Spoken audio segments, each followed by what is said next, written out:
दिल्ली की ठंडी सर्द रात थी। चारों तरफ धुंध छाई हुई थी और सड़कों पर इक्का दुक्का ही गाड़ियां दौड़ रही थी। सड़कों के किनारे बने डाबों पर चाय की भाप उड़ती दिखाई देती। उसी में एक दुबला पतला लड़का ठिठुरते हाथों से गिलास पकड़कर चाय पी रहा था। उसके कपड़े पुराने थे, चेहरे पर थकान और आंखों में कई सवाल दबे हुए थे।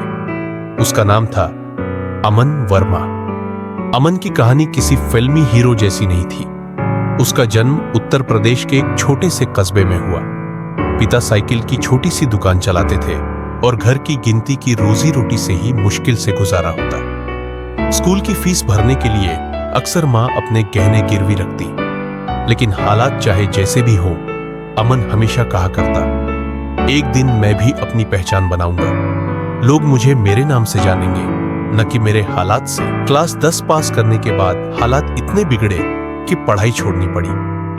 अमन दिल्ली आया। जेब में केवल 500 रुपए और रहने की कोई जगह नहीं। सबसे पहले उसने एक रेस्टोरेंट में वेटर का काम किया। सुबह से रात तक प्लेटें उठाता, गालियां सुनता, लेकिन हर रात कमरे में लौटकर मोबाइल निकालता और यूट्यूब पर बिजनेस, मार्केटिंग और ई-कॉमर्स से जुड़ी वीडियो देखता।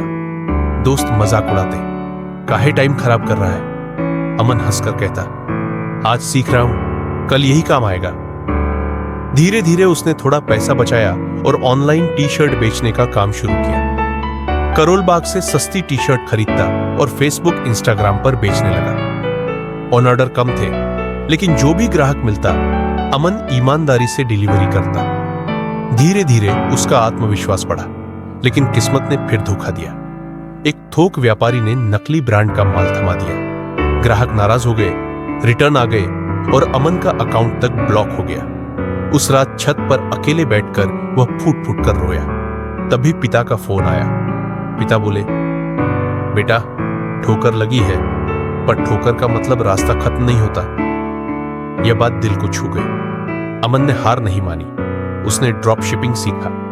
बिना सामान खरीदे सीधे सप्लायर से ग्राहक तक डिलीवरी करवाना। इस बार उसने टेक्नोलॉजी और सोशल मीडिया का सही इस्तेमाल किया।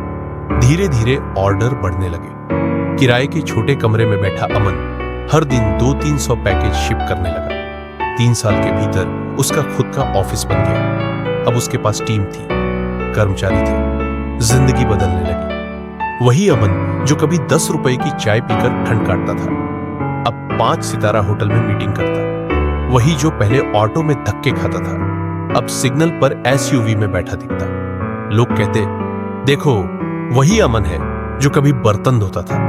लेकिन अमन के चेहरे पर अब भी वही मासूमियत थी। वह जानता था कि असली दौलत मेहनत है। एक दिन उसे बड़े इन्वेस्टमेंट कॉन्फ्रेंस में बुलाया गया। हॉल खचाखच भरा था। अमन मंच पर पहुंचा और बोला, दोस्तों, मैं भी आप में से ही एक था। कभी फुटपाथ पर सोता था, कभी भूखा रह जाता था, लेकिन सपनों से बड़ा कोई कर्ज नहीं और मेहनत से बड़ा कोई निवेश नहीं। आज जो कुछ भी हूं, उसी का नतीजा है। तालियां गूंज उठी, लेकिन तभी पीछे से एक बूढ़ा आदमी खड़ा हुआ और बोला, ये सब सच है, पर तुमने ये क्यों नहीं बताया कि तुम्हारे पहले बिजनेस की शुरुआत का पैसा कहां से आया? हॉल शांत हो गया। अमन के माथे पर पसीना छलक आया। उसने गहरी सांस ली और कहा, हाँ, ये सच है। मेरे पास शुरुआत करने के लिए पैसे नहीं थे और एक रात मैंने मजबूरी में मेट्रो स्टेशन से किसी का खोया हुआ बैग उठा लिया। उसमें 50,000 रुपये थे। उसी से मैंने पहला स्टॉक खरीदा, लेकिन अगले ही दिन गलती का एहसास हुआ। मैंने बैग ढूंढकर उसके मालिक को पैसे लौटा दिए, पर तब तक मैंने एक चीज सीख ली थी, रिस्क लेना।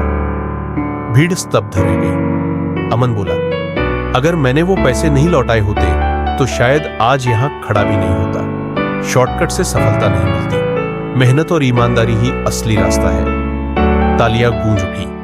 बाद में पता चला कि वह बूढ़ा आदमी वही था, बैग का असली मालिक। उसने अमन को माफ कर दिया और आज भी उसके काम को सपोर्ट करता है। अमन की कहानी यह साबित कर देती है कि गरीब से अमीर बनने का रास्ता सिर्फ मेहनत, ईमानदारी और हिम्मत से निकलता है। ठोकरें लगती है, गलतियां भी होती है, लेकिन जो उनसे सीखकर आगे बढ़े, वही एक दिन दूसरों के लिए मिसाल बनता है।